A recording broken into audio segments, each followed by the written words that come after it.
Assalamualaikum warahmatullahi wabarakatuh. Alhamdulillahilladzi arsala rasulahu bil huda wa dinil haqq liyudhhirahu 'alad dini kullih wa kafa billahi waliyyan wa kafa billahi shahida. Asyhadu an la ilaha illallah wahdahu la syarika lah wa asyhadu anna Muhammadan abduhu wa rasuluhu la nabiyya wa la rasula ba'dah. Allahumma salli ala Muhammad wa ala ali Muhammad. Laqad qala Allah ta'ala fi kitabihil karim, a'udzu billahi as-sami'il 'alim minasy syaithanir rajim. Bismillahirrahmanirrahim. Wa idh ta'adzana rabbukum la in syakartum la azidannakum wa la in ghafartum inna 'adzabi lasyadid. Shadaqallahul azim. Wa qala an-nabiy sallallahu alaihi wasallam, taraktu fikum amrayni ma in tamassaktum bihima lan tadillu abadan kitaballahi wa sunnata rasulih. Shadaqan nabiyyu ala haditsih. Hadirin jamaah Majelis Taklim Nurul Jannah yang semoga senantiasa dirahmati oleh Allah Subhanahu wa taala. Syukur alhamdulillah pada kesempatan sore hari ini di suasana langit yang cukup mendung setelah berbulan-bulan lamanya kita diberi panas oleh Allah. Tapi hari ini, akhir-akhir ini kita tampaknya diberikan mendung oleh Allah Subhanahu wa taala. Tentunya kita sebagai orang yang beriman dan benar-benar bertakwa kepada Allah harus tetap bersyukur apapun yang telah Allah karuniakan kepada kita. Kita diberi panas, alhamdulillah. Kita diberi hujan pun, alhamdulillah. Sebab pada hakikatnya tidak ada alasan bagi kita untuk tidak bersyukur kepada Allah. Bahkan ketika kita dalam keadaan sakit pun kita harus tetap bersyukur kepada Allah. Kenapa? Karena kita alhamdulillah masih diberi kehidupan oleh Allah. Bahkan kita dalam keadaan lemah tak berdaya, alhamdulillah kita masih diberi kesempatan oleh Allah untuk kemudian mempersiapkan diri agar kemudian di akhir hayat kita mampu mengucapkan la ilaha illallah. Sebab kata Nabi, siapa yang fi akhir kalami, di akhir kalimatnya ia mengucapkan la ilaha illallah dakhalal jannah. Siapa yang di akhir kalamnya, akhir hayatnya mampu mengucapkan kalimat la ilaha illallah, dia masuk surga. Maka kita sekarang ini masih diberi kesempatan oleh Allah untuk mempersiapkan diri agar mampu mengucapkan itu semua yang dalam bahasa umum kita, agar di akhir hayat kita mendapatkan husnul khatimah. Jadi kita bersyukur kepada Allah. Berikutnya kita pun bersolawat kepada Rasulullah Muhammad sallallahu alaihi wasallam, kepada keluarganya, kepada para sahabatnya, kepada umatnya yang insya Allah kita termasuk di dalamnya, yang kelak di yaumil qiyamah akan mendapatkan syafaatul uzma darinya. Allahumma amin ya rabbal alamin. Hadirin, kita masih dalam suasana bulan Rabiul Awal, bulan yang diyakini oleh mayoritas kaum muslimin sebagai bulan yang pertama kali lahirnya sosok manusia mulia, dialah Rasulullah Muhammad sallallahu alaihi wasallam. Dalam beberapa riwayat yang ini begitu masyhur populer bahwa Nabiullah Muhammad itu dilahirkan pada tanggal 12 bulan Rabiul Awal. Walaupun ada riwayat yang lain menyebutkan bahwa Nabi itu bukan tanggal 12 lahirnya, tapi tanggal 9, bulannya memang bulan Rabiul Awal. Tahunnya tahun apa Ustaz? Ini tidak dijelaskan di dalam kalender bagi kaum muslimin tahunnya. Yang jelas kita hanya mengenal istilah dengan tahun gajah. Kalau kata orang pleret bilang tahun gajuh. Tahun gajah dalam bahasa Arab disebut dengan Amul Fil, ya. Bertepatan kalender Masehinya tanggal 22 April tahun 571 Masehi. Jadi barangkali ada ibu-ibu di sini yang ulang tahunnya tanggal 22 April, berarti ulang tahunnya samaan sama Nabiullah Muhammad sallallahu alaihi wasallam. Ada di sini yang tanggal 22 April. Tinggal ditunggu syukurannya berkata ulang tahunan. Hadirin jamaah Nurul Jannah yang dimuliakan Allah, kita pada kesempatan sore hari ini akan mengkaji tentang satu hadis dari Rasulullah Muhammad SAW yang ini sahih, tertuang di dalam kitab Bukhari dan Muslim. Apa kata Nabi? Salatun man kunna fihi wajada halawatal iman. Ada 3 perkara yang apabila itu ada di dalam diri seseorang, maka berarti dia sudah mendapatkan manisnya iman.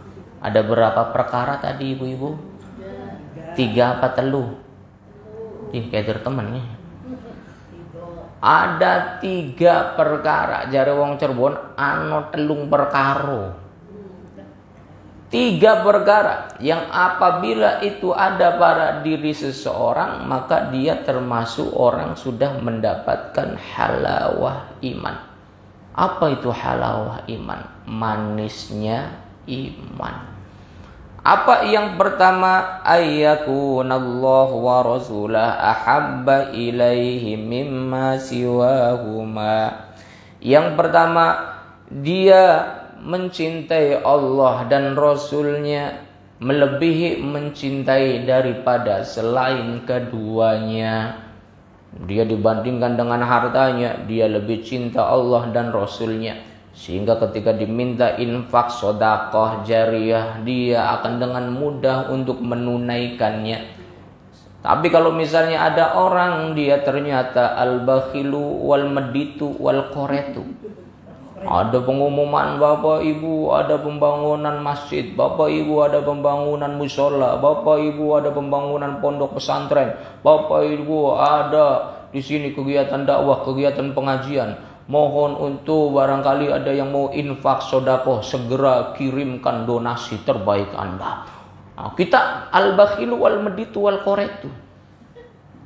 Banyak alasan kita nggak mau menunaikannya. Berarti ini dia lebih cinta kepada hartanya daripada kepada Allah dan Rasulnya. Tahu dari mana Ustaz bisa seperti itu? Tahu dari kalau belanja online itu dia nggak ada hitung-hitungan lagi. Tiap hari paket lagi, paket lagi, paket lagi. Kalau belanja nggak hitung-hitungan, ada produk lihat walaupun mahal dia nggak mikir-mikir lagi, pesan nih. Lihat lagi ada sesuatu yang menurutnya senang lagi, beli lagi, ajib. Kalau bagian belanja, apalagi belanja online, nggak mikir-mikir lagi, langsung transfer. Tapi giliran infak, sedekah jariyah, zakat, wakaf, al-bakhilu wal meditu wal qoretu. Ini berat kalau semacam ini. Berarti dia masih cinta harta daripada Allah dan Rasulnya. Dia masih cinta dunia daripada akhiratnya. Berarti orang semacam ini belum benar-benar merasakan halawatul iman. Kalau orang sudah mendapatkan halawatul iman, hadirin rahimakumullah, dia akan nikmat dalam setiap amal kebajikannya. Kalau orang makan, makanannya enak, makanannya nikmat, kira-kira ibu-ibu bakal nambah atau tidak? Ya beli nambah maning, minta dibungkusin bawa ke rumah. Kenapa? Karena nikmat. Lagi sih buat di rumah. Pas di rumah lupa ada di dalam tas, baru ingat pas minggu kemudian. Di dalam kamar pantesan bau serang apa mambuki. Pas dibuka tasnya, ya Allah, ada risoles bekas pengajian kemarin. Pernah ada yang kayak gitu? Pernah ada yang kayak gitu? Mana orang yang mau tahu? Subhanallah. Orang kalau nikmat makan pasti dia akan terus untuk mengulang makannya. Ataupun minum, enak minum ini, seruput lagi, enak sih, manis sih, enak sih minumannya. Bahkan gak pikir-pikir lagi, walaupun mahal tetap dia beli. Enak soalnya, tapi larang, iya beli apa Kang, penting enak. Begitupun orang kalau sudah merasakan lezatnya iman, mendapatkan manisnya iman, ketika ada seruan Bapak Ibu di sini sedang dibutuhkan infak, sedekah jariah, barangkali ada yang mau ikut berpartisipasi, maka dia tidak akan mikir-mikir lagi. Kenapa? Karena dia sudah merasakan manisnya iman. Tapi kalau misalnya yang belum merasakan manisnya iman, dia pikir-pikir. Jangankan 1 juta, 2 juta, 5 juta, 10 juta, 50 ribu saja kadang-kala pikir-pikir. Bahkan jangankan 50 ribu, kadang-kala 10 ribu saja pikir-pikir. Ada infak Jumatan, kotak lewat ngambil rogo-rogo kantong, yang keluar warna merah. Merah, masukin lagi. Ditarik lagi keluar warna biru, masukin lagi, nggak jadi.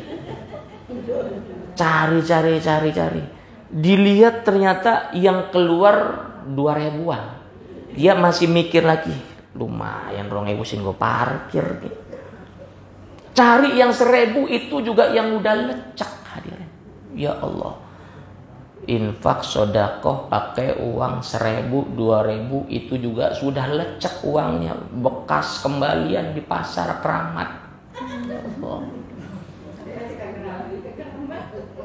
Doanya macam-macam sama Allah. Ya Allah, semoga selamat dunia akhirat. Ya Allah, semoga saya dimasukkan ke dalam surga. Kata malaikat Jibril, surga jerongewu. Tidak seperti itu. Orang yang sudah merasakan halawatul iman, hadirin rahimakumullah, dia nikmat. Bahkan syukur alhamdulillah, di pondok saya, di pondok Aba Abdurrahman bin Auf, itu sudah ada beberapa orang yang itu, hadirin rahimakumullah, setiap bulan itu puluhan juta, setiap bulan satu orang. Nggak mikir-mikir lagi. Ketika ditanya siapa di sini Bapak Ibu yang mau ikut mendukung program-program dakwah di Pondok Aba, insya Allah tidak ada yang sia-sia. Ini adalah peluang amal jariah. Saya Ustaz Fahmi, berapa Pak Haji tiap bulan kira-kira? Insya Allah saya sekian puluh juta. Banyak pisan kata yang lain. Banyak pisan. Gak apa-apa. Kenapa? Karena saya yakin ini merupakan sesuatu kebaikan dan ini bukan berarti akan mengurangi harta yang dimilikinya. Justru dengan itu dia akan semakin bertambah hartanya, semakin berkah rezekinya. Gak mikir-mikir lagi. Jadi kalau misalnya diingatkan tiap bulan, Pak Haji mohon maaf karena sudah ada komitmen bahwa tiap bulan sekian puluh, mohon maaf saya cuma sekedar mengingatkan. Oh siap, langsung transfer. Kenapa? Karena sudah mendapatkan halawatul iman. Orang sudah mendapatkan halawatul iman, enggak mikir-mikir lagi infak sedekah. Seperti tadi, orang sudah merasakan nikmatnya satu masakan. Kita makan-makan di rumah makan mana misalnya, yang mahal di Cirebon, itu ramai, padahal itu mahal. Satu porsinya ratusan ribu, bahkan hampir 1 juta satu porsi. Tapi ramai. Ketika ditanya, kenapa ini kan mahal? Soalnya nikmat, enggak penasaran. Itu sudah merasakan halawatut ta'am, nikmatnya makan.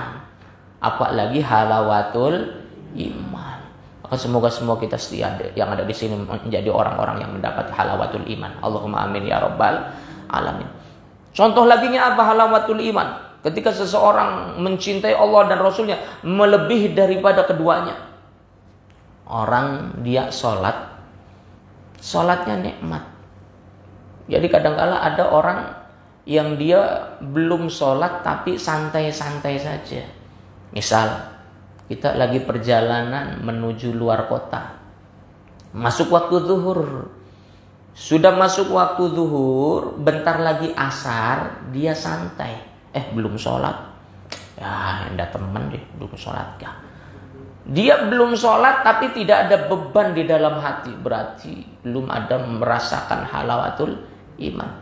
Tapi kalau orang dia sudah masuk waktu sholat, di sisi lain dia lagi di perjalanan, dia ada perasaan gelisah di dalam hati. Aduh cok, belum sholat. Bilang ke suami, Pak cari rest area sih Pak, cari masjid sih Pak. sholat dulu Pak. Mama nanti aja sholatnya. Enggak nanti Pak. Mama enggak tenang kalau belum sholat itu serasa punya hutang. Pernah ibu-ibu ada perasaan seperti itu? Ketika lagi di perjalanan sudah masuk waktu sholat, kata suami, wis santai bae nanti. Tapi ibu-ibu sholat pak, cari masjid terdekat Pak. Maka selamat, berarti ibu-ibu termasuk orang yang sudah mendapatkan halawatul iman. Dia mendapatkan manisnya iman. Dibuktikan dengan bagaimana sholatnya. Orang kalau misalnya ada makan-makan ibu-ibu, makan-makannya enak. Nasi kebuli, nasi biryani, Masya Allah. Kambingnya kambing guling, kambing bakar, Masya Allah. Kira-kira kalau ada undangan ke ibu-ibu, ibu-ibu maunya datangnya paling awal apa paling akhir? Paling awal, paling akhir? Paling awal. Soalnya enak mangan-mangan. Kalau akhiran khawatir nggak kebagian. Kenapa? Karena dia sudah merasakan nikmatnya makan-makan. Kecuali yang pemikirannya beda lagi. Kalau saya sih tenang aja, akhiran aja. Kenapa emang Bu? Biasanya akhiran itu banyak kelebihannya.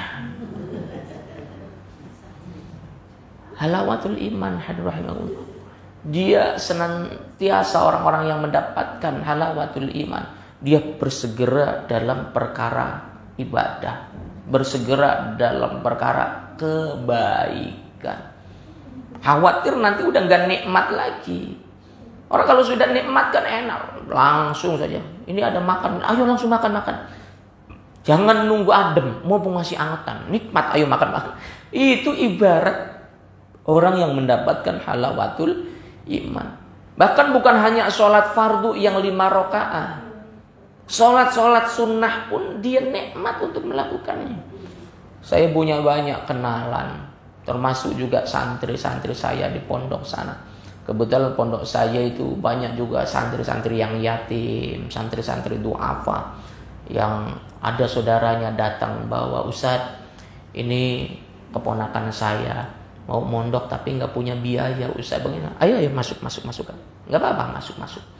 Ada lagi Ustadz, ini keponakan saya, orang tuanya sudah meninggal, mau mondok gimana Ustadz? Masuk, nggak apa-apa. Ada teman Ustadz berani sekali nerimain anak-anak du'afa, anak-anak yatim piatu. Nanti ngasih makannya di mana? Ada Allah Maha Kaya, Allah Maha segala-galanya. Alhamdulillah, memang saya menikmati dalam dunia dakwah, menikmati dalam dunia pendidikan pondok pesantren. Hingga akhirnya muncullah santri-santri itu yang mereka menjadi anak-anak yang baik, anak-anak yang soleh, anak-anak yang ahli ibadah. Bukan hanya sholat 5 waktu yang fardu, yang wajib, yang mereka rutin lakukan, tapi sholat-sholat sunnah pun mereka lakukan. Termasuk juga sholat sunnah isyraq, atau orang ketika masuk waktu syuruk di pagi hari. Dia rajin melakukannya. Ada juga yang melakukan sholat duha. Ada juga yang rajin melakukan sholat tahajud. Suatu waktu saya tanya, ketika anak ini dia meninggalkan sholat tahajud. Biasanya tahajud sewaktu-waktu dia nggak tahajud. Karena bangunnya itu ngepas pas waktu subuh, dia ngerenung aja. Kenapa? Aduh, saya nyesel Ustaz. Nyesel kenapa? Saya nggak tahajud malam ini. Coba, nggak tahajud dia nyesel. Kenapa? Karena dia sudah merasakan nikmatnya tahajud. Sehingga ketika ternyata bangun pas sudah habis waktu qiyamul lailnya, waktu tahajudnya, ada penyesalan di dalam hatinya. Aduh ya Allah, saya bertahajud hari ini. Padahal cuma sunnah saja. Apalagi yang wajib, hadirin rahimakumullah. Yang sunnah saja dia nyesel karena dia tidak melakukannya. Apalagi yang wajib, nyesel. Kalau diibaratkan makanan tadi, ini contohnya makanan aja terus ya, makanan minuman. Karena saya melihatnya sepertinya ibu-ibu pada doyan mangan kabeh. Ada orang bagi-bagi makanan, bagi-bagi nasi kotak, bagi-bagi berkat. Kemudian kita nggak kebagian. Padahal kita doyan dengan makanan itu, sama berkat itu. Kita nggak kebagian. Ada perasaan nyesel atau tidak ibu-ibu? Aduh, nyesel, kenapa saya datangnya terlambat? Kenapa saya duduknya di depan, akhirnya nggak kebagian. Sama tuan rumahnya disangkanya udah nggak ada tamu lagi, padahal saya di depan rumah ngarep kebagian. Nggak kebagian, disangkanya tuan rumah. Nyesel, kenapa? Karena kita ngerasa nggak kebagian, dan padahal itu menurut kita makanan enak, berkatnya enak, Masya Allah. Tapi kalau misalnya ternyata itu makanannya biasa-biasa saja, nggak terlalu nikmat, nggak terlalu lezat, kita nggak kebagian juga, kita nggak bakal nyesel. Bahkan kita dikasih juga kadang-kadang dikasih ke yang lain, mang, pengen mangan beli, pengen Bu Haji, nggak sampean, tukang beco, alhamdulillah. Kenapa dikasih Bu Haji? Isune ora doyan. Kenapa sih? Soalnya terlalu manis, bukan diabetes ya kumat. Orang halawatul iman adalah ya, orang sudah merasakan manisnya iman, dia akan mencintai Allah dan Rasulnya melebihi cinta kepada selain keduanya. Artinya dia selalu memprioritaskan Allah dan Rasulnya, memprioritaskan untuk Islam, memprioritaskan untuk agama Allah Subhanahu wa ta'ala.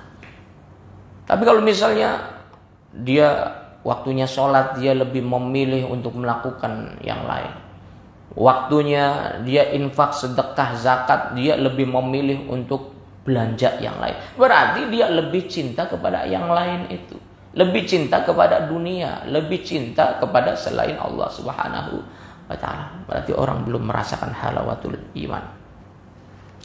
Yang berikutnya, yang kedua, wa ayyuhibbal mar'a la yuhibbuhu illallah. Orang yang sudah merasakan halawatul iman, dia mencintai seseorang dan la yuhibbuhu illallah. Dia tidak mencintainya kecuali karena Allah. Jadi kita ini ketika cinta dengan seseorang karena apa?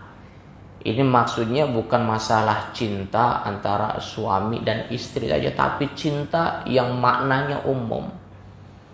Kita ini cinta kepada seseorang itu karena apa motivasinya? Karena Allah, Ustaz. Buktinya apa? Buktinya kita suka duka selalu bersama.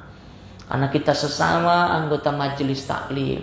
Sehingga ketika ada salah seorang jamaah yang sakit, kita semua nengok, kita semua selalu mendoakan, kita semua selalu mensupport. Ini cintanya karena Allah. Sesama anggota majelis taklim, dia sekarang lagi bangkrut, Ustaz. Usahanya pailit. Suaminya sakit-sakitan, kita dukung dia, Ustaz. Ini orang berarti cinta kepada sesama karena Allah. Emang ada, Ustaz, orang yang cinta bukan karena Allah? Ada. Seseorang cinta kepada orang lain, bukan masalah cinta laki-laki perempuan, tapi maknanya umum. Seseorang cinta kepada orang lain, dia dekat dengan orang lain itu karena ada maksud dan tujuannya. Maksud dan tujuannya apa? Pamrih. Kenapa sih kamu itu dekat pisan sama orang itu? Lumayan barangkali aja kecipratan proyek. Ujung-ujungnya supaya kecipratan proyek. Kenapa Bapak itu dekat sama Bapak itu? Lumayan saja dia anggota dewan, supaya barangkali saya bikin proposal cair. Dekatnya karena dia anggota dewan. Artinya kalau dia bukan jadi anggota dewan lagi bakal ditinggal. Kenapa? Karena cintanya bukan karena Allah. Begitupun sebaliknya, hadirin rahimakumullah.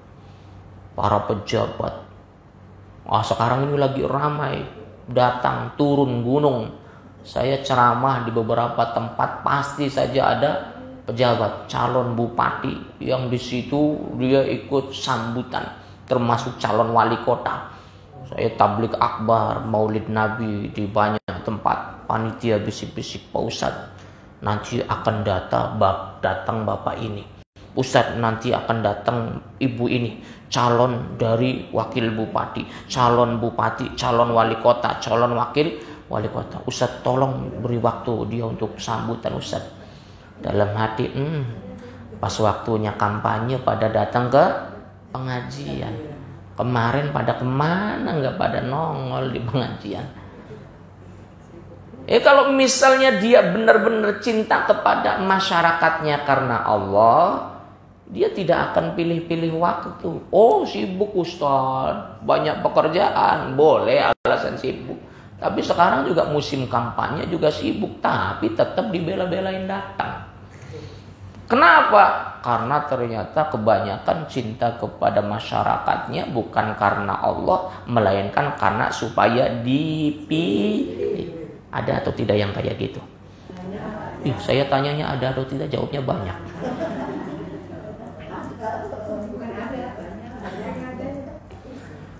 Dia cinta kepada masyarakat. Bapak ibu sekalian, insya Allah nanti saya kalau jadi saya kepilih, saya akan aspal semua jalanan yang ada di Pilang Setrayasa ini. Bahkan sampai kamar mandi di aspal. Kamar mandi di aspal.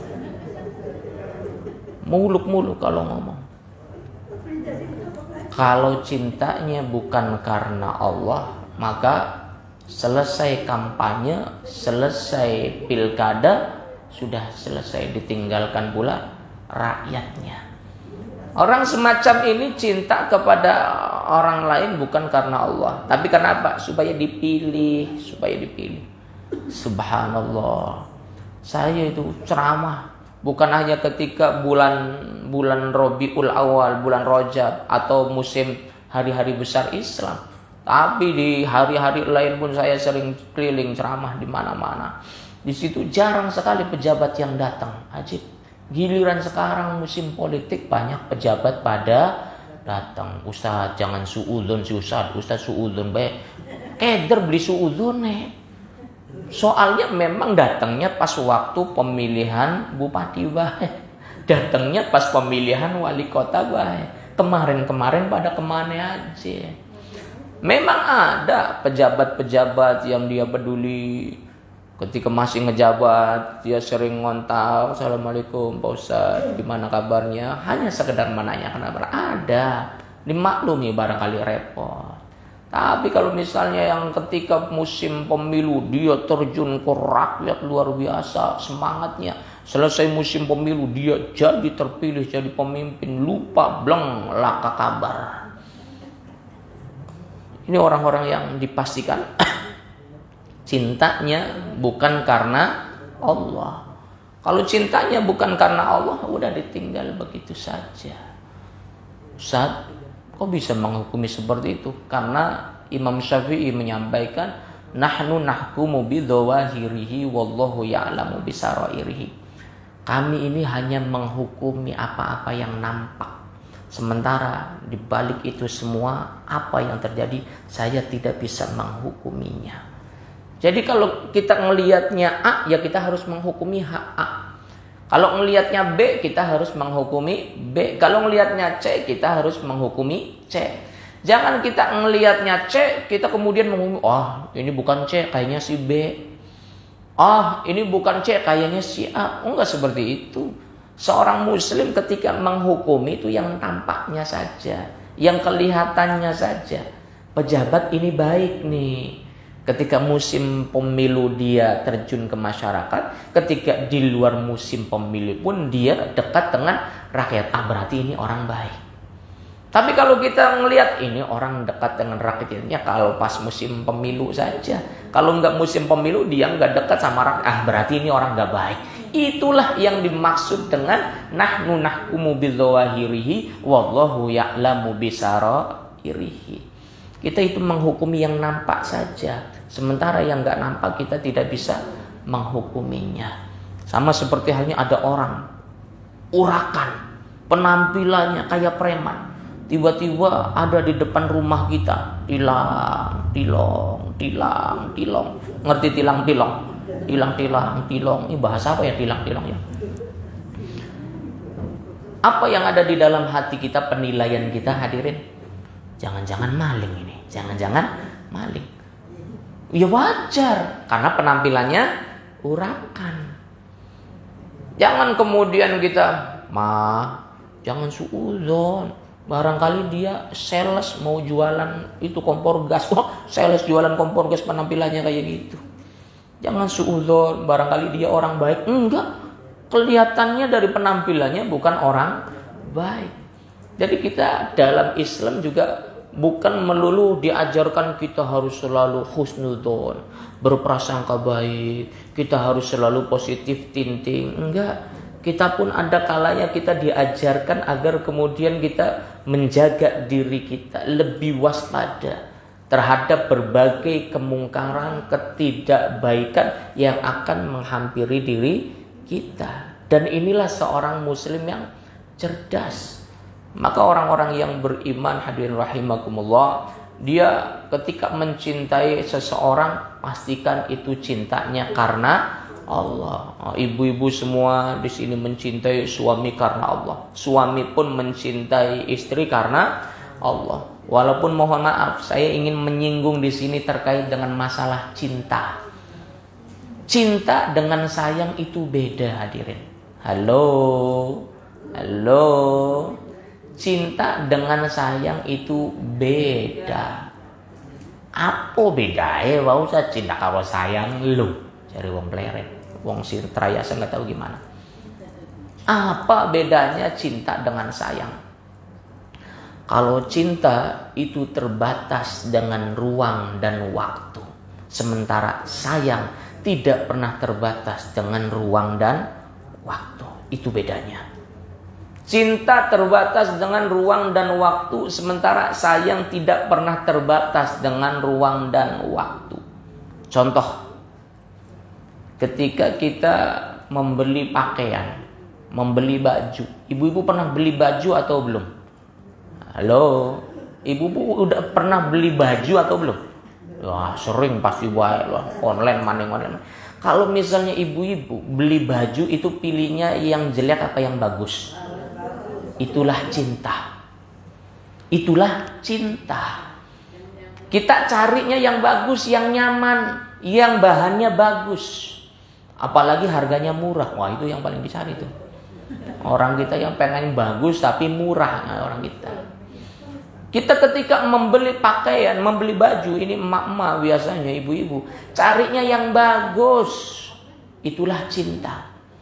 Ketika kita sudah mendapatkan baju pilihan kita itu, apa kemudian kita tetap suka dengan baju kita atau ada batasnya?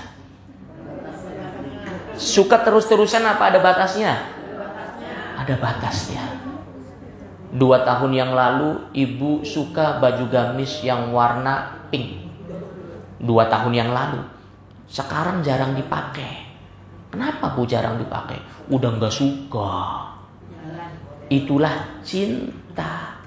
Cinta itu berlandaskan dari hawa nafsu. Cinta itu keluar dari syahwat. Dan keluar dari syahwat, keluar dari hawa nafsu, pasti akan ada waktunya, pasti akan ada batasnya. Itulah cinta. Suatu waktu kita akan bosan. Begitupun kita dengan pasangan kita.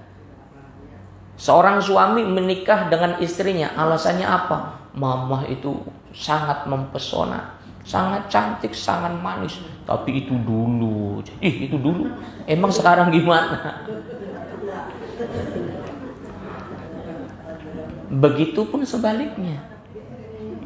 Ibu-ibu menikah dengan suami karena dulu gagah perkasa, luar biasa. Ganteng, tampanan, rupawan, ajib, luar biasa. Tapi itu dulu. Kalau sekarang,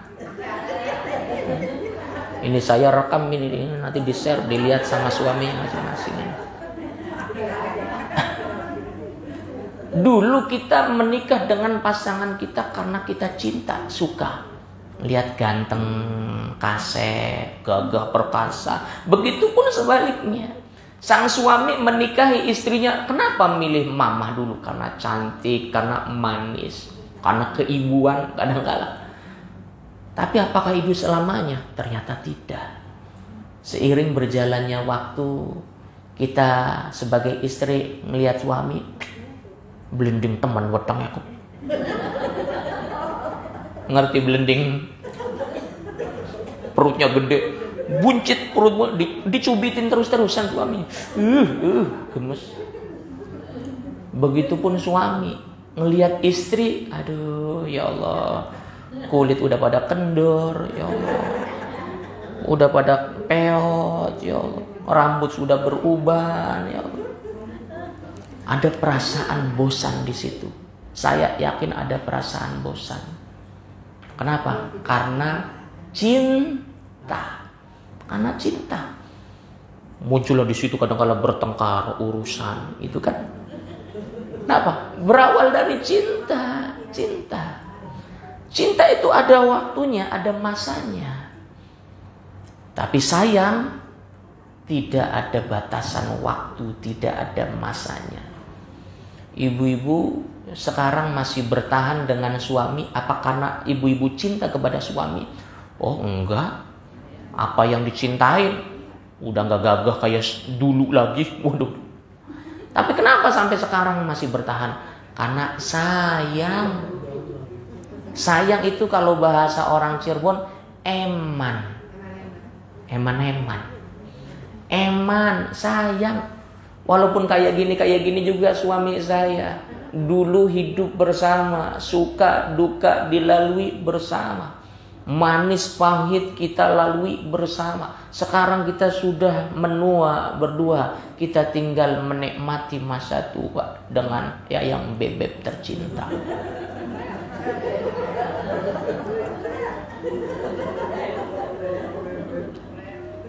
Itu sayang ibu-ibu, sayang.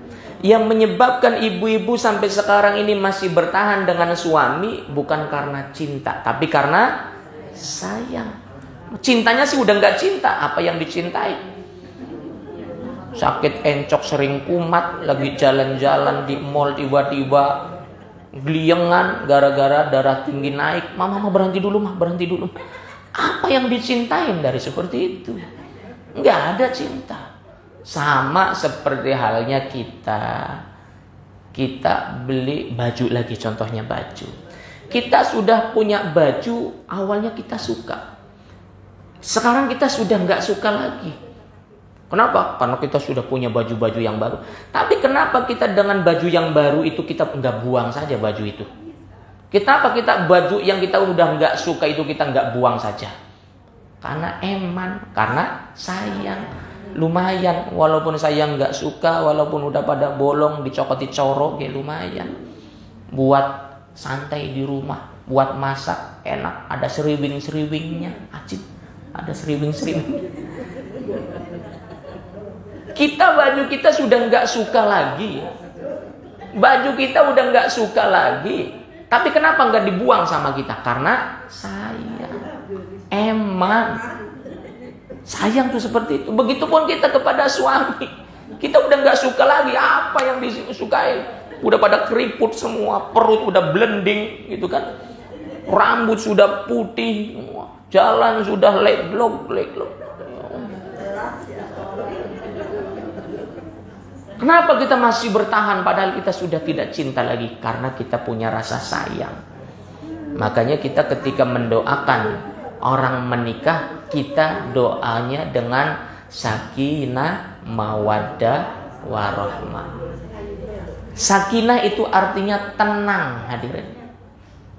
Kita menikah, berumah tangga dengan pasangan kita. Kita mencari ketenangan. Dan ketenangan hanya akan Allah berikan kepada orang-orang yang beriman. Surat Al-Fat ayat keempat. Huwallazi anzala as-sakinata fi qulubil mu'minina liyazdadu imanan ma'a imanihim. Dialah Allah yang menurunkan ketenangan fi qulubil mu'minin, di dalam hati orang-orang yang beriman. Kita membangun rumah tangga dengan iman, maka tenang rumah tangga kita. Rezeki lagi banyak, tenang. Rezeki lagi seret pun, tenang. Bagaimanapun kondisi rumah tangga kita, kalau ada iman yang dipertahankan, maka as-sakinah akan tetap kita dapatkan. Kita mendoakan teman kita, saudara kita, kawan kita, bahkan anak kita, semoga sakinah, tenang dengan keluarganya. Yang kedua, mawaddah, saling mencintai. Saling mencintai tadi sudah disampaikan, yang namanya cinta itu ada batasnya. Makanya bukan hanya cukup sampai mawaddah, tapi juga ada lanjutannya, yakni warahmah, saling menyayangi. Nah, kita ini saling menyayangi, dan pastikan kita saling menyayangi karena Allah, bukan karena yang lainnya. Begitupun Allah, hadirin, ketika kita masuk ke dalam surga, itu hakikatnya murni karena sayang Allah kepada kita. Apa itu sayang? Rahmat Allah. Makanya kita seringkali mendoakan kalau misalnya ngucapin salam, ada kalimat rahmat yang diharapkan. Assalamualaikum warahmatullahi wabarakatuh. Kita ketika masuk ke dalam surga, itu karena rahmat Allah, karena sayang Allah, karena eman Allah, karena kasihan Allah kepada kita. Kayaknya enggak ada, kecuali para nabi, para rasul, para salafun saleh. Tapi kalau orang-orang biasa kayaknya enggak ada. Masuk surga, ini orang ini bisanya masuk surga, kenapa? Wah, kayaknya soalnya pahalanya banyak, pahalanya banyak, dosanya juga banyak. Nggak ada kalau orang biasa itu masuk surga karena pahala. Karena pahalanya paling tidak seberapa yang didapatkannya. Apalagi kalau misalnya dibandingkan juga dengan dosa yang dilakukannya. Yang ada malah gali lubang tutup lubang. Dapat pahala, ngelakuin dosa, hilang lagi pahalanya. Dapat pahala lagi, ngelakuin dosa, hilang lagi pahalanya. Gali lubang tutup lubang. Lalu atas dasar apa kemudian Allah memasukkan seseorang ke dalam surganya? Banyak di antara mereka masuk ke dalam surga karena rahmatnya. Rahmat itu apa? Sayang Allah, kasihan Allah. Kata Allah, ini walaupun orang waktu di pengajian ngantuk, bangun-bangun kalau pas pembagian makanan itu juga lontong sayur karena bunyi benturan antara sendok dengan mangkok. Walaupun dia kalau datang ke pengajian ngantuk, jangan dimasukkan ke dalam neraka. Sayang, walaupun kayak gitu juga semangat berangkat ke pengajiannya. Sayang. Walaupun kayak gini juga bacaan Al-Qur'annya enggak fasih, bacaan Al-Quran yang gak tartil, tapi dia semangat menjalankan ibadahnya. Jangan dimasukkan ke neraka. Sayang, masukkan saja dia ke dalam surga. Walaupun dia itu kelihatannya bukan seorang ulama, bukan seorang ustadzah, bukan seorang kiai, pemahaman agamanya dia enggak terlalu dalam, tapi dia semangat belajarnya, semangat ngajinya. Jangan masukkan ke dalam neraka, masukkan saja ke dalam surga. Sayang, itu sayangnya Allah. Kita ini kira-kira berusaha dari sekarang menjadi orang-orang yang pantas untuk dikasihani, pantas untuk dieman, pantas untuk dimelas. Kalau kita sudah dieman, sudah dimelas, jangankan kita baik, kadang-kadang kita ngelakuin salah saja tetap dibela. Kita punya anak, sayang kita sama anak. Anak kita ngelakuin kesalahan, kadang-kala seorang ibu pasti membelanya. Kenapa? Karena sayang. Kayak gini juga anaknya isun, Pak. Sing awit cilik lamonan pengen adus diadusi, lamun pengen sekolah disekolahi, lamonan pengen nginung diinungi, lamonan pengen pipis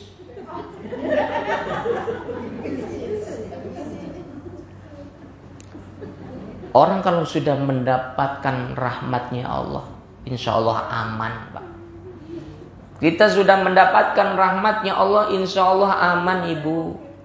Cuma kita kalau mau mendapatkan rahmatnya Allah, kita harus berusaha menjadi orang yang memang pantas untuk disayang, pantas untuk dikasihani.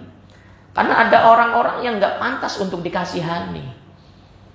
Siapa orang-orang yang nggak pantas dikasihani? Orang-orang yang melampaui batas dengan kemaksiatannya. Orang-orang yang melampaui batas dengan kemungkaran yang dilakukannya. Ini nggak pantas dikasihani. Bahkan sekalipun yang kasihan kepadanya adalah Nabiullah Muhammad SAW, Allah tidak akan memberikan surga kepadanya. Pernah suatu ketika, ini hadisnya sahih di dalam kitab Riyadhus Shalihin, kumpulan hadis-hadis sahih yang disusun oleh Al-Imam Nawawi rahimahullah. Kata Nabiullah Muhammad SAW, ya ayuhan nas, wahai manusia, innahum mahsyuruna ila yaumil qiyamah. Sesungguhnya kalian kelak akan dikumpulkan di hari kiamat. Manusia dari berbagai macam etnis, dari berbagai macam negara dikumpulkan oleh Allah. Mau dia apa? Mau dihisab semua amal perbuatannya. Tsumma jaa rajulun. Kemudian datang orang, bahkan bukan hanya satu orang, datang berbondong-bondong orang. Kemudian mereka mau berbaris di belakang barisan Rasulullah Muhammad SAW. Mereka berkata, ya Rasulullah, saya ikut ya Rasulullah, saya ikut ya Rasulullah. Mau ikut di belakang barisan Nabi Muhammad. Sebab orang kalau sudah berada di belakang barisan Nabi Muhammad, dia sudah pasti mendapatkan ashabul yamin, kelompok kanan. Kelompok kanan berarti dia ahli surga. Wa ashabul yamini ma ashabul yamin. Fi sidrim makhdud wa talhim mandud wa dhillim mamdud wa ma'im maskub. Surat apa itu ibu-ibu? Al-Waqiah. Orang kalau sudah berada di belakang barisan Rasulullah, berarti dia sudah pasti akan menjadi penghuni surga. Jadi ketika di padang mahsyar, kata Rasulullah di hadis itu, manusia sudah berkumpul, sudah dibariskan, ini kelompok kanan, ini kelompok kiri. Kemudian datang beberapa orang, bilang, ya Rasulullah saya ikut, ya Rasulullah saya ikut. Kemudian apa? Mereka dicegat oleh malaikat-malaikat Allah. Pengen mendik, cari malaikat, pengen baris nih Nabi Muhammad. Oh dikit, enak baik baris-baris. Kalau kayak di sinilah ada satpam. Mau kemana Pak? Dicegat nanti. Ada orang-orang dicegat sama malaikat nanti ketika di padang mahsyar. Kemudian Rasulullah melihat dari kejauhan, ya Rabb, hum ashabi, ya Allah, mereka itu adalah pengikutku, mereka itu adalah umatku, kata Rasulullah. Secara implisit Rasulullah menyampaikan, biarkan mereka berbaris di belakangku, ya Allah, ya Rabb. Artinya apa? Rasulullah sayang ke umatnya, benar-benar itu sayang. Makanya ketika di akhir hayatnya pun Rasulullah yang dikatakan ummati, ummati, ummati. Rasulullah begitu sayang kepada umatnya, begitu peduli kepada umatnya. Tapi ternyata ketika di padang mahsyar, ketika ada umatnya Rasulullah, dia lari ingin berbaris di belakang barisan Rasulullah. Rasulullah memperbolehkannya, ayo sini gak apa-apa baris. Tapi dicegat oleh malaikat-malaikat Allah. Kata Rasulullah, ya Rabb, hum ashabi, ya Allah, mereka adalah umatku. Kenapa gak dibiarkan mereka berbaris di belakangku? Kata Nabi Allah Muhammad. Apa jawaban Allah? Ya Muhammad, innaka la tadri ma ahdatsu ba'daka. Sesungguhnya engkau tidak tahu apa yang mereka perbuat setelah engkau meninggal dunia. Mereka memang mengaku sebagai umatmu, akan tetapi tidak mau mengikuti syariat-syariatmu. Mereka mengaku sebagai umatmu, akan tetapi tidak mau mengikuti ajaran-ajaranmu. Maka karena itu mereka menjadi orang-orang yang tidak pantas untuk dikasihani. Nauzubillah min dzalik. Nanti di hari akhir ada orang-orang yang dikasihani sama Allah, sehingga walaupun dia pernah melakukan salah, pernah melakukan dosa, Allah kasihan kepada dia karena ternyata dia juga semangat belajarnya, semangat ibadahnya, semangat berusaha menjadi orang yang baiknya. Kasihan Allah sama dia, sayang, jangan masukkan dia ke dalam neraka, masukkan dia ke dalam surga. Ada orang-orang yang dikasihani oleh Allah. Dan di akhir-akhir pula ada orang-orang yang tidak pantas dikasihani oleh Allah. Siapakah itu? Mereka orang-orang yang berlebihan dengan kemaksiatannya, yang sudah melampaui batas dengan kejahatan-kejahatan, dengan dosa-dosa yang diperbuatnya. Na'udzubillah min dzalik. Nah, kita mau pengajian sampai jam 8 atau sampai jam berapa? Sampai jam 9. Ya Allah. Jadi hadirin ibu-ibu jamaah Majelis Ta'lim Nurul Jannah yang dimuliakan Allah. Itu kita berharap tentunya dengan rahmat Allah. Kita mengharapkan rahmat Allah dengan cara apa? Dengan cara kita berusaha benar-benar menjadi orang yang berbakti kepada Allah, menjadi hamba Allah. Orang kalau menjadi hamba Allah itu harus taat kepada Allah.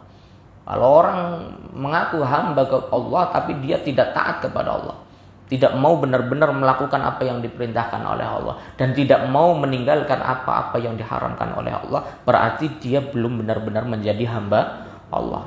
Dia menjadi hamba apa kalau semacam itu? Dia masih menjadi hamba dunia, abadud dunia. Lisannya, saya ini hambamu ya Allah. Ya Gusti Allah, hambamu apa? Kok sholat angel, kok ngaji angel. Astagfirullahaladzim, masa Gusti Allah. Malaikat, maksudnya malaikat. Kamu itu hamba-hamba apa? Enggak nurut sama perintahku. Ya sama seperti kita lah. Ada orang, ibu, saya itu penggemar ibu, saya itu ngefans berat sama ibu. Waduh, ada artis misalnya, ada artis. Tapi kenyataannya ngefans apa? Enggak ada buktinya. Mana buktinya? Mana buktinya engkau penggemarku? Kalau orang menggemari sesuatu, mengidolakan sesuatu, pasti dia akan cenderung untuk mencontoh orang yang diidolakannya. Ibu-ibu dulu zamannya artis siapa ini dulunya? Artis siapa? Artis Nika Ardila atau apa nih zaman dulu? Oh, bukan ya, kayaknya lebih jauh lagi ya. Kayaknya zamannya Elvi Sukaesih. Rano Karno. Ya wis golongannya kayak ngono. Itu sampai potongan rambut ngikutin artis, gaya foto ngikutin artis, sambil dikembang itu, di bunga, di pot itu gini. Sekarang nggak ada anak muda foto kayak gini, nggak ada. Hanya ibu-ibu zaman dulu saja. Setelah dicek, oh ini niru Elvi Sukaesih. Orang kalau mengidolakan artis, dia akan berusaha mencontoh dari apa yang artis lakukan. Mulai model rambutnya, model pakaiannya, gaya bicaranya kadang-kadang gitu. Apalagi kalau misalnya suruh nyanyi, ngefans sama niru penyanyi. Kita ini mengidolakan Rasulullah. Pastikan kita mencontoh apa-apa yang sudah dilakukan oleh Rasulullah. Kita ini hamba Allah, pasti kita benar-benar mengidolakan Allah. Bukan hanya mengidolakan, kita juga mengagungkan Allah dengan sepenuh hati. Pastikan kita pun mengikuti apa-apa yang sudah disyariatkan oleh Allah Subhanahu wa ta'ala. Agar apa? Agar kita mendapatkan rahmat Allah. Baik, ibu-ibu jamaah Majelis Ta'lim Nurul Jannah yang dimuliakan Allah. Yang berikutnya, yang terakhir, yang ciri apabila seseorang ada di dalamnya hal ini, berarti dia sudah mendapatkan halawatul iman, manisnya iman. Apakah itu? Wa ayyakrahu ayyauda ilal kufur, dan dia benci untuk kembali ke kufuran. Dia dulu enggak baik, jauh dari masjid, jauh dari majelis taklim, jauh dari perkara-perkara yang mengajak pada ketaatan kepada Allah. Dulu benci, dulu senang dengan semuanya itu, dulu senang dengan kemaksiatan. Sekarang sudah taubat. Ada temennya yang ngajak, ternyata temennya itu belum taubat. Cie sekarang udah jamaah majelis taklim nih. Cie sekarang udah pakai jilbab nih. Cie sekarang udah pakai kerudung nih. Temennya belum pakai kerudung. Udahlah, ayo kita happy lagi. Udah nanti pengajiannya nanti kita happy saja. Kita nggak mau. Itu maksiat. Saya sudah hijrah, saya sudah taubat, saya nggak mau. Ini orang berarti sudah mendapatkan halawatul iman. Diajak, ayo karaokean, nggak mau. Saya sekarang nggak mau maksiat lagi. Ayo kita jalan-jalan happy-happy, enggak mau. Kita karaokean, karaoke di sana itu banyak itu, ada bar itu. Enggak mau, saya udah taubat. Saya yang ngebayarin, tenang aja. Oke gas. Pas giliran dibayarin, oke gas. Enggak, kalau orang serius dengan hijrahnya, dia tidak akan mau diajak untuk kembali ke masa lalunya yang jauh dari agama. Inilah orang-orang yang mendapatkan halawatul iman. Jadi ada berapa cirinya ibu-ibu orang yang mendapatkan halawatul iman? Ada 3. Yang pertama apa tadi? Mencintai Allah dan Rasulnya melebihi cinta daripada selain keduanya. Yang kedua apa? Dia mencintai seseorang karena Allah. Yang ketiga apa tadi?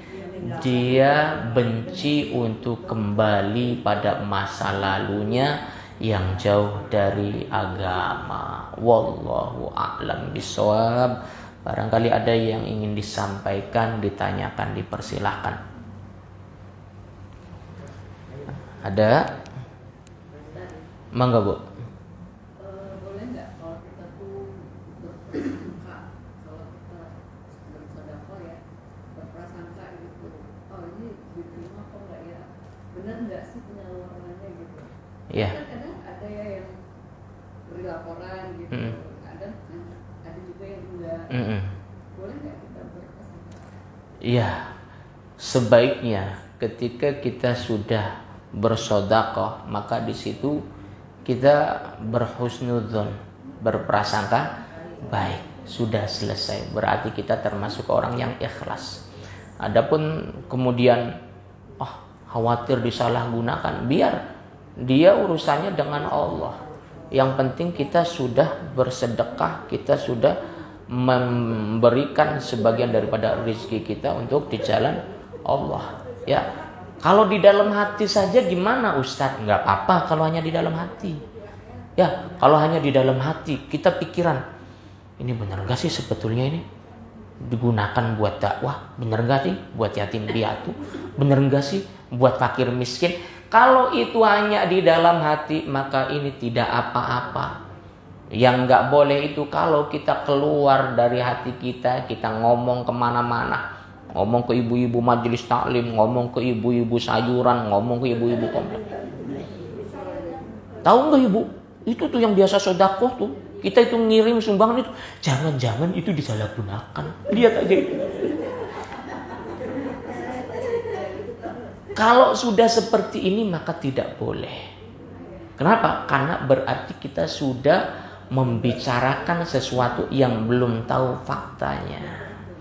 Tapi kalau hanya sekedar di dalam hati, perasaan sendiri, beberapa ulama menyebutkan kalau misalnya itu hanya sekedar obrolan dengan suami, itu tidak apa-apa.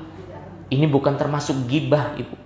Kadang-kala orang sangat hati-hati dengan gibah. Awas, hati-hati. Jangan sampai gibah, jangan sampai gibah. Padahal ada yang tidak dilarang. Gibah yang bagaimana? Gibah yang hanya kita berbicara dengan pasangan kita, tidak ada orang lain yang mendengarnya. Kita mau tidur biasanya ngobrol sama suami, Bu ya, ibu-ibu. Kalau saya bukan sama suami, sama istri, larang. Kita ngobrol sama pasangan kita kalau mau tidur. Biasanya yang diobrolin apa ibu-ibu? Masalah rumah tangga, masalah tetangga, masalah orang lain. Pasti ngobrolin tetangga. Pak, papa tahu nggak sih Pak? Si itu tuh Pak. Apa sih Mak? Itu kelihatannya nggak wajar deh Pak. Kok kayaknya cepet amat Pak. Ini gibah atau bukan ibu-ibu? Gibah. Tapi boleh atau tidak? Boleh. Kenapa? Karena ngobrolnya cuma duaan sama suami. Nggak keluar. Ngobrolnya sama suami boleh. Jadi ibu-ibu atau bapak-bapak jangan ngomong. Kadang-kala ibu-ibu, wong lanang jangan ngomongin wong baik.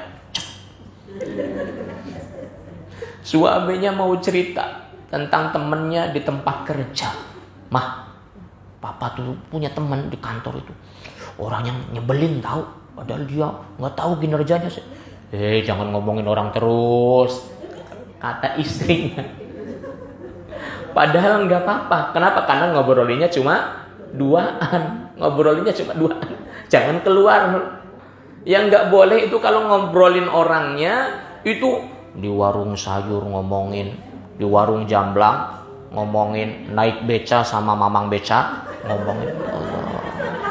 Curhat sama mamang beca dia. Ini yang nggak boleh. Berarti ember.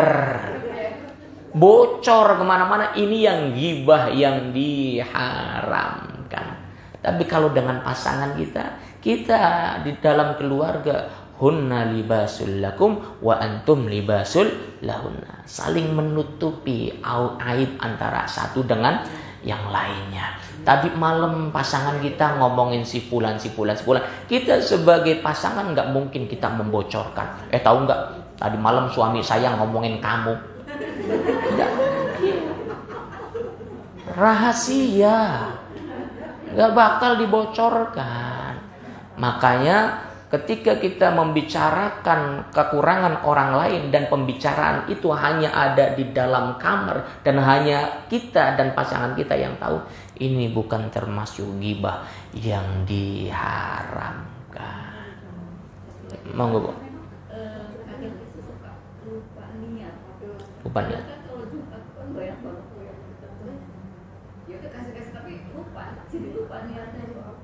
Masya Allah. Niatnya pastikan lillahi ta'ala.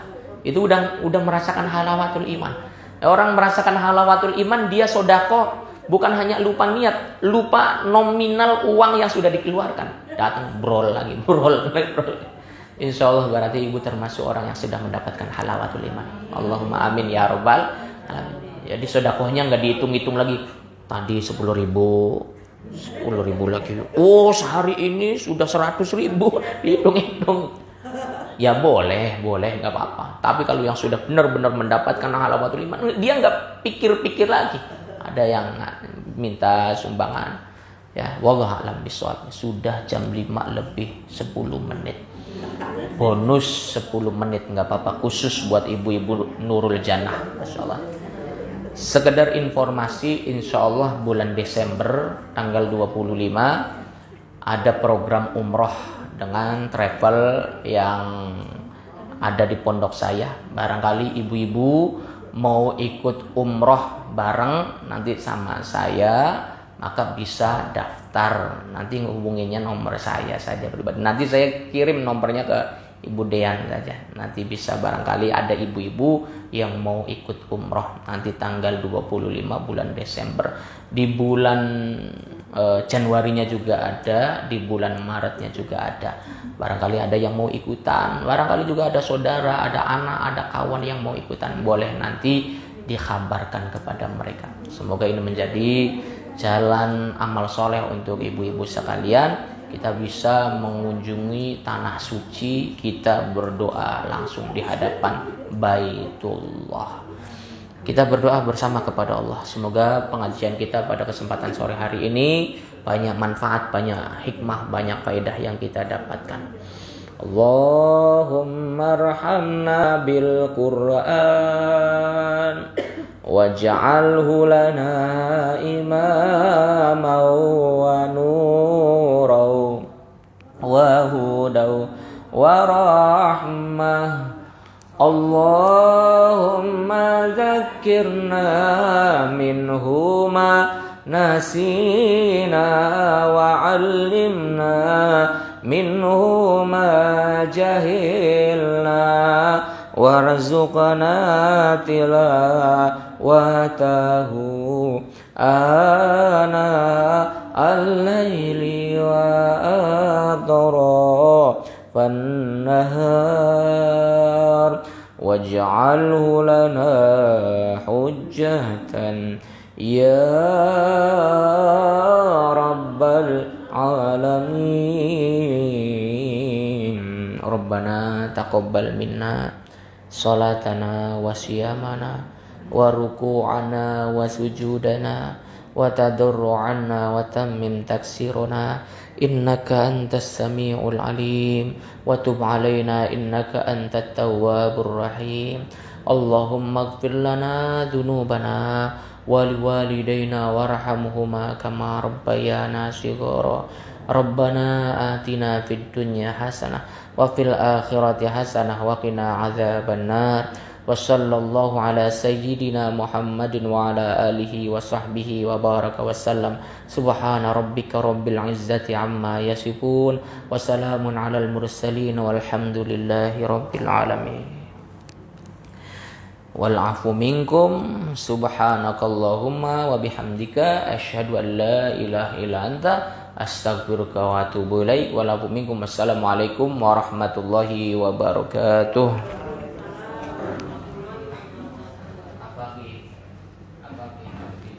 Anak saya itu Papi, Papi.